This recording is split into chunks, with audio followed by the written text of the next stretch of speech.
The Void Century is a century-long gap in recorded and archaeological history, the study of which is forbidden by the world government.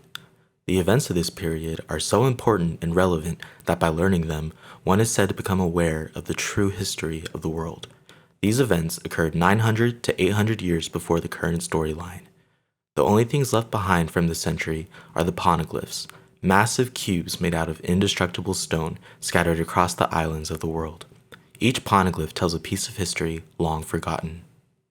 The world government made the research of the poneglyphs completely illegal, going as far as to wipe out the entire island of O'Hara. What events took place during the Void Century that the mere knowledge of them is an immediate threat to the world government? The poneglyphs seem to be heavily based on the real-life Egyptian hieroglyphs, as they both have glyph at the end of their name and they both have ancient text written on them. The first time poneglyphs appear in the series is in Alabasta, a great desert nation, which is clearly a reference to Egypt. In the real world, the Egyptians left behind pyramids with hieroglyphs on them. Today, many people visit the pyramids of Giza, but going inside them is strictly off limits and forbidden by the government. It seems that the only real difference between the pyramids and the poneglyphs is their geometry. All over the world, ancient pyramids can be found across many continents and civilizations, very similar to how in the One Piece world, poneglyphs are scattered all across the world and can be found on many islands. The Kozuki clan are said to be the original creators of the poneglyphs.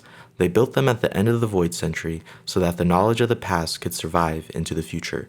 What if, in our world, all of the ancient pyramids we see today were built by one civilization, completely erased from history? This is where Tartaria comes in. Tartaria is a conspiracy theory that there was once a great ancient civilization whose power and influence spread all across the globe. They were said to have great technology, knowledge, and architecture that rivals ours today.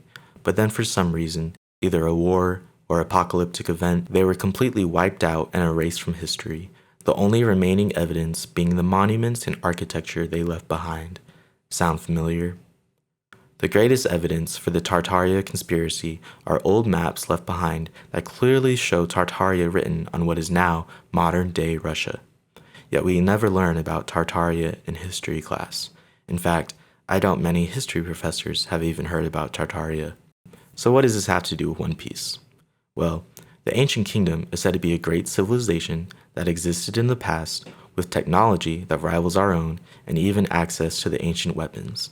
20 kingdoms band together to completely destroy the ancient kingdom, forming what is now today called the world government. They completely erased all traces of the ancient kingdom from history. This completely lines up with the Tartaria conspiracy. A common component of the Tartaria theory is that our past as we have been taught is a lie, and that events and dates have been fabricated in order to fit the modern version of history. To me, this sounds very similar to the world government's totalitarian grip on information and knowledge, and how they will do anything to prevent the truth from coming out. Now, the only question is, what are they so afraid of?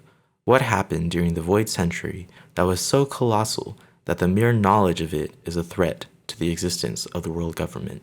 Well, according to the Tartaria conspiracy, this ancient civilization had access to free energy. Free energy is when you have a device that puts out more energy than it takes to power it. Free energy is thought to be impossible as it contradicts the laws of thermodynamics. If free energy existed, there would be no hunger, no inequality, and life on Earth would be as close to heaven as possible. The suppression of this knowledge would be completely vital to a group of people who wanted to rule the world. No free energy means we are slaves to the petrodollar, the military-industrial complex, the world banks, and the people who control these institutions. If the people in the One Piece world found out that there was a free energy source, then the world government's order would collapse in an instant. No longer would they have to pay heavenly tributes or be slaves to the celestial dragons. Everyone would be on equal footing, and that is the biggest threat to a totalitarian government. So what do you think? Is Oda trying to disclose to us the true history of the world under the guise of a shonen manga made for teenagers? It would be the ultimate troll to the New World Order, and honestly, totally fits within his personality and his love for freedom.